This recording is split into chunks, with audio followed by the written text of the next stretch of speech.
Itinalaga ni Pangulong Bongbong Marcos bilang Acting Secretary ng Justice Department si Undersecretary Frederick Vida. Mayroon ding pagbabago sa liderato ng Bureau of Internal Revenue. Nakatutak si Sandra Aguinaldo. Mahigit buwan matapos maluklok si dating Justice Secretary Jesus Crispin Remulla bilang ombudsman, itinalaga ni Pangulong Bongbong Marcos bilang Acting Secretary ng DOJ si Undersecretary Frederick Vida. Kanina, si Vida mismo ang nag-anunsyo nito habang nasa pagdiriwang ng anibersaryo ng National Bureau of Investigation. Si Vida ang tumayong officer in charge ng DOJ nang maging ombudsman si Remulla. It's really a momentous day for me. No, before going here, I was able to officially receive my appointment as Secretary of Justice. Okay. So, maganda to, Director. Nag-umpisa kayong programa, OIC ako. Pero kalagitnaan ng programa, Secretary na ako. Kaya Gaya ni Remulla, Caviteño rin si Vida.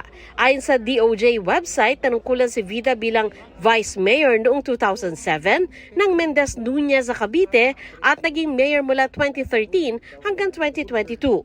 Sisikapin daw ni Vida na magawang mabuti ang trabaho nila sa DOJ, lalo sa investigasyon ng flood control project. we are at crossroads of history. Diba? Lahat tayo sa pool doon sa flood control. Nahingi tayo ng modernization fund, kulang-kulang. Then ngayon, we see how the public funds are being used. And we are frustrated. We are frustrated, we are angered. Bakit? Each and every paycheck we receive, may withholding tax.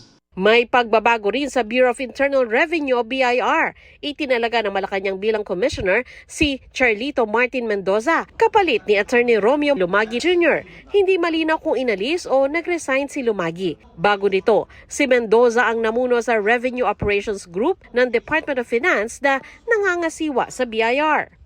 Sabi ni Finance Secretary Ralph Recto, tiwala siya sa pamumuno ni Mendoza. Maaabot o kaya'y malalampasan pa raw ng BIR ang kanilang revenue targets at isasaalang-alang ang kapakanan ng mga taxpayers. Sa isang social media post, sinabi naman ni Lumagi na tiwala siyang nasa mabuting kamay ang BIR sa pamumuno ni Mendoza.